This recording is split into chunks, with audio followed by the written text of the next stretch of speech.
UCC पर संदीप पाठक का बयान है, इसको आप कैसे देखते हैं और क्या इसका अकाली दल विरोध करेगा? देखिए, पहली तो बात है कि जो यूसीसी के ऊपर संदीप पाठक जी की स्टेटमेंट है, उससे केजरीवाल का जो असली चेहरा वो देश के सामने आ गया कि ये कोई बदल जो देश को देना चाहते थे, जो बदलाव की राजनीति की बात करते थे, वो कोई बीजेपी से अलग नहीं है। ये बड़ा स्पष्ट हो गया। यहाँ तक यूनिफॉर्म सिविल कोड की बात है, हम तो पहले दिन से इसका विरोध करते हैं, क्योंकि जब संविधान बना था तो यूनिफॉर्म सिविल कोड को directive principles of state policy में रखा गया था। इसको फंडामेंटल राइट नहीं बनाया गया था, फ्रीडम ऑफ रिलीजन को ऊपर रखा गया था, क्योंकि जितने भी पर्सनल लॉज हैं वक्-वक् रिलीजन्स के, जो भी पर्सनल लॉज हैं उनके रूट जो है उनके धार्मिक ग्रंथों में। तो इसीलिए सबके साथ लेके चलने के लिए पर्सनल लॉज अलग किए गए थे। जो क्रिमिनल लॉ है वो सारे देश के लिए एक ही है। तो सबसे ज़्यादा इम्पॉर्टेंट है कि जो 21वां लॉ कमीशन था उसकी कंसल्टेशन रिपोर्ट आप पढ़िए। 2016 से लेके उसने बहुत से लोगों के साथ कंसल्टेशन की है और उनका अपना ओपिनियन ये है कि ये ना तो पॉसिबल है, फिजिबल है, ना डिज़ायरेबल है। जब आपका लॉ कमीशन कह रहा है कि ये फिजिबल नहीं है, इससे देश में बेविश्वासी पैदा होगी, देश में अस्थिरता पैदा होगी, तनाव पैदा होगा, अमन कानून की स्थिति अफेक्ट होगी, तो फिर आप ज़बरदस्ती इसको क्यों करना चाहते हैं?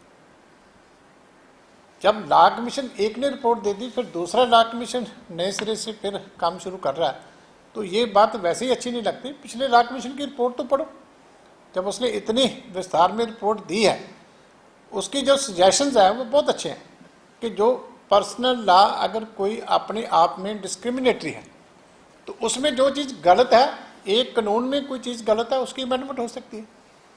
तो मैं समझता हूँ कि देश की मजबूती को बनाए रखना चाहिए। ये गुलदस्ता जो है ये हमारी खूबसूरती है देश की, तो इसी तरह से देश आगे बढ़े और जो लोग बाहर बैठे हमारे देश के ऊपर पहले से उंगल उठाना चाहते हैं, उनको भी एक ये करारा जवाब होगा कि ये देश उसी तरह शांति से सभी मिलजुल करके आगे बढ़े।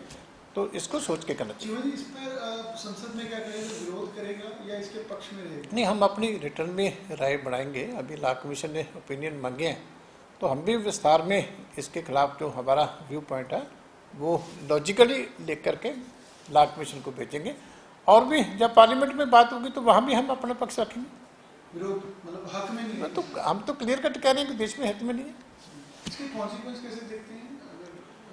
नहीं, देखिए, अलग अलग जो है रिलीजन के मुताबिक पर्सनल लॉज बने हुए हैं। जब आप लोगों को चेंज करने की ऐसे कानून से बात करोगे तो फिर समाज में टेंशन पड़ती है। जैसे नॉर्थ ईस्ट में है, बहुत से कबीले हैं, तो उनके एंटायरली डिफरेंट तरह के उनके जो है पर्सनल लॉज हैं, उनके अपने रीति रिवाज हैं। तो आप उनको छेड़ने की कोशिश करोगे तो फिर उससे टेंशन पैदा होती है। तो जिस चीज़ के बिना देश इतना अच्छा चल रहा है, तो हम ऐसे कई बार एक बात बना लेते हैं तो अपनी ओर से उसको लोगों के ऊपर थोपना शुरू कर देते हैं। अभी देश इतना अच्छा चल रहा है तो उसको चलने देना चाहिए। मैं तो कह रहा हूँ कि अगर किसी पर्सनल लॉ में कोई प्रॉब्लम है तो वहाँ आप अमेंडमेंट उतना एरिया में करें, सारे कानून जो है ख़त्म नहीं करने चाहिए पर्सनल लॉ।